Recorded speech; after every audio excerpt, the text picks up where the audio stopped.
Formative assessment is not just a set of tricks for running things a bit better in classrooms, it's actually revolutionary in opening up, making problematic the way teachers relate to their pupils and the way pupils feel and see themselves as learners. I'm passionate about trying to promote the sort of classrooms where children get learning experiences that really take them forward and help them not just with their learning that's taking place now, but with the future ways that they learn. Schools across the country are facing the challenge of finding effective ways to assess the progress of their students. In this programme, two of the country's leading authorities on formative assessment, Paul Black and Chris Harrison, authors of the influential pamphlet Working Inside the Black Box, outline the principles that underpin their approach to assessment in secondary education. The key feature is that the teacher finds ways of helping the student to be active in the classroom and helping the student to speak out and express their ideas. Until that happens, the teacher doesn't know what's needed. He might just go on teaching and telling people things, but he may miss completely the fact that they misunderstand, that they're thinking about something else, and so on. In formative assessment, there's many different areas that teachers and learners need to work on. It all comes down to feedback, really. Feedback is absolutely vital, and feedback will occur if learning environments are set up where children discuss and talk about their ideas, and clearly that needs good teacher questioning to come through, where activities are challenging and teachers comment on those products from those challenges. Again, that's a very direct feedback to individuals, but also where children are actively encouraged to self and peer assess, because then they start to gauge what quality means in a piece of work and what needs to be done to improve. And so all of these together help children learn better, they help children think better. At Lord Williams School in Oxfordshire, Karen Veer and John Ryder help Paul and Chris with their initial research. I think for me it's about getting the kids to think more in lessons and to try and help them close the gap between where they are and in terms of their thinking and where they need to be or where they should be moving to next. For me, I think it's about trying to get the children to be more independent learners. So trying to get them to actually realise what they need to do next to improve their knowledge.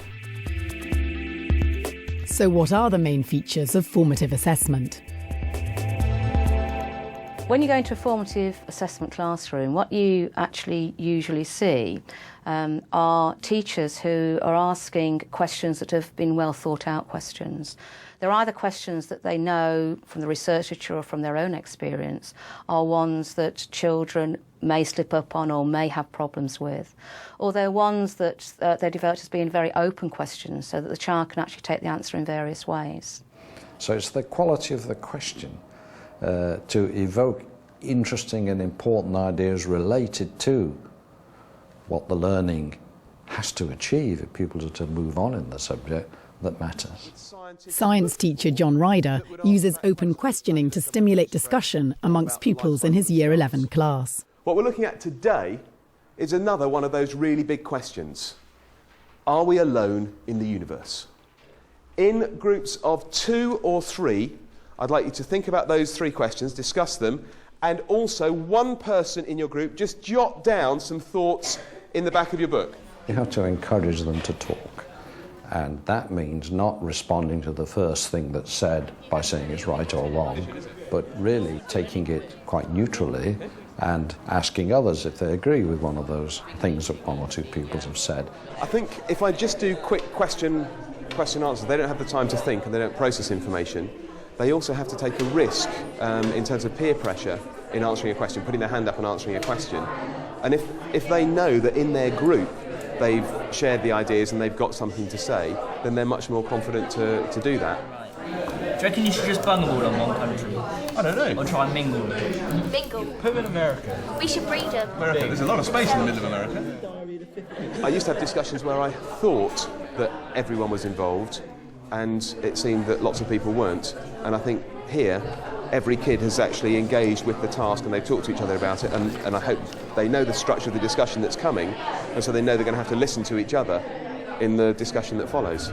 Clearly children get feedback from classroom discussion, but they also get particular specific feedback when their books are marked or when products they produce in projects are actually marked. In the past, what teachers have tended to do is to put some sort of grade or level on it. For example, in Key Stage 3, they'll put a national curriculum level on a piece of work. This really isn't that useful always to children. It does actually show them where they're at, but not necessarily how to improve. And so what a teacher will do is to write some sort of comment on that will maybe reflect the quality of the piece of work, but also will tell them what's needed next, or at least we would hope that would be the case. The way you give advice, feedback to children actually affects how they feel about what's been said. It affects their self-esteem. It affects their self of themselves as learners. If what you feed back to them is something about a mark, something by which they can compare themselves with other people, something by which they can see whether they're a winner or a loser in some competition, then that will not help their self-esteem. It's okay for the real top guys, although it doesn't challenge them enough. It's certainly very depressing for many of the rest. Karen Veer has been developing a comment-only approach to marking mathematics. Why does she think this is important? I think the benefits for me of comment marking is the interaction with the child. Actually getting the child to reply to my comment, let me know that they've understood it by doing the thing that I've asked them to do. And then having a look when I next mark the book at what they put into my last comment. It's really rewarding to think that actually that child has read it, they did understand it, and now they've sorted that little problem that they might have had with a particular question. It's much more rewarding than just thinking, oh, they got 73 out of 86. I mean, that's very, it doesn't mean much to us. Whereas knowing that they can now, subtract a negative number and understand what happens is much more rewarding. John Ryder gives time for his pupils to respond to his comments. So giving them time in class to start the process of responding to those comments, to start moving from where their work has shown me that they are to where I hope my questioning in their books and my comments in their books will lead them. I think we need to help them do that in class. At the start of the lesson, we're going to have some response time. So you've got some time to look through and respond to your comments. After he's marked our books, we get them back and we just do things that we need to improve on and answer his questions that he's written. It takes a long time to write good comments in kids' books, and to mark a class set of books really well probably takes me about 3 hours to put good comments in every kid's book. So I clearly can't do that with every class every week, so I tend to aim to do that probably once every 4 weeks or so, and check their work through peer and self-assessment and by checking work in class to make sure they get that I'm checking that they're actually getting their work done. It's important in learning that you get wise about how to steer yourself. That is, you will not always have a teacher. The good learner is one who learns to be independent or learns to learn with colleagues.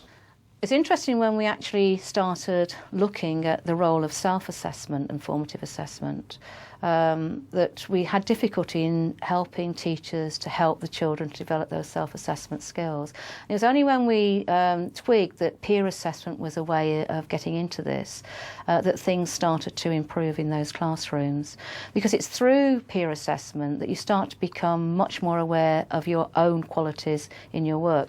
So if you want to assess yourself and see how good you're doing, and you have to do this if you're going to improve and not depend on other people telling you what to do, then you need to see your work objectively. And one important way to do this is to get other people who are like you, not marvellous people who are up there who can do great things, but people like you, and see what they have done on the same task and get them talk about what you've done on your task.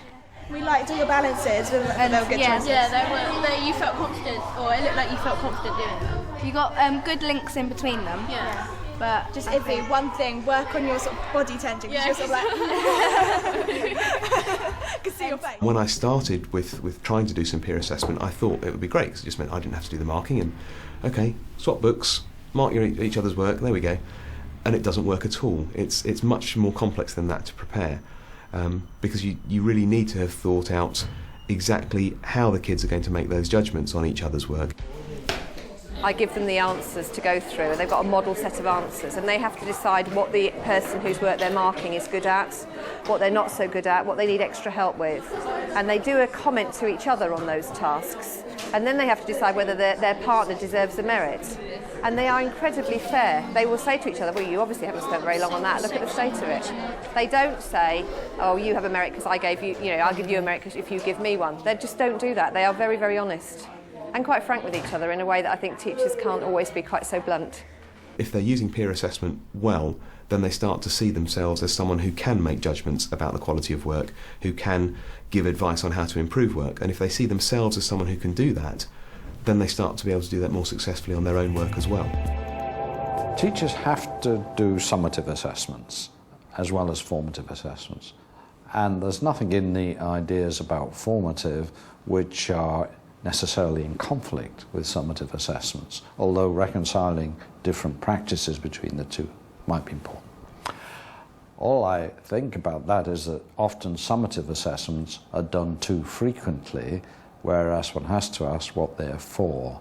Now, if they're for making a decision about a pupil's future, then that matters. But otherwise, what value can they have for learning? Well, they can have some value for learning if you use them in a formative way. When we started our formative assessment project, we hadn't thought of this side of it, but the teachers that we worked with made us aware of it very soon. And what they came to do was to actually develop formative practices to make the summative assessment more useful. As a summative assessment can be seen as a review of learning.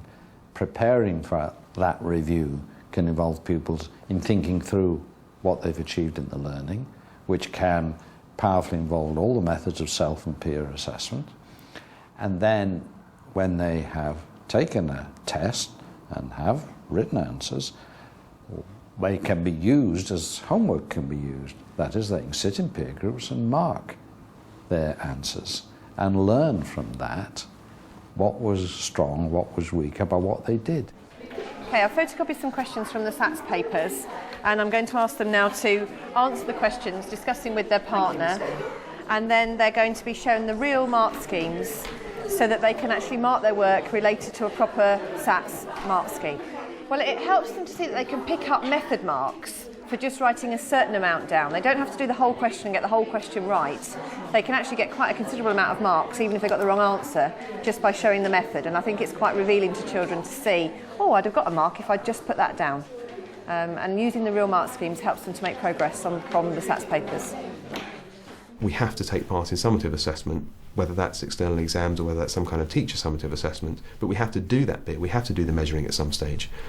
But it's important to use formative practice to make sure that the kids become more successful learners, more independent learners, and as a result of those exercises are more successful in terms of the summative assessment, which is the high stakes testing for them. Since the publication of Working Inside the Black Box, formative assessment's been adopted in many schools, and Paul and Chris are confident about its continuing value for pupils and teachers. Formative assessment is not new, but what is important is the way that King's team have taken forward formative assessment is to take note of the research that has gone on before and then to do further research to show not just that this is a good idea, but it actually does work in classrooms. It opens up a large number of much deeper issues than one might imagine, but I think those issues are right at the heart of respecting pupils and helping them to grow into adults who are confident about learning and about collaborating with one another, which is what we all need.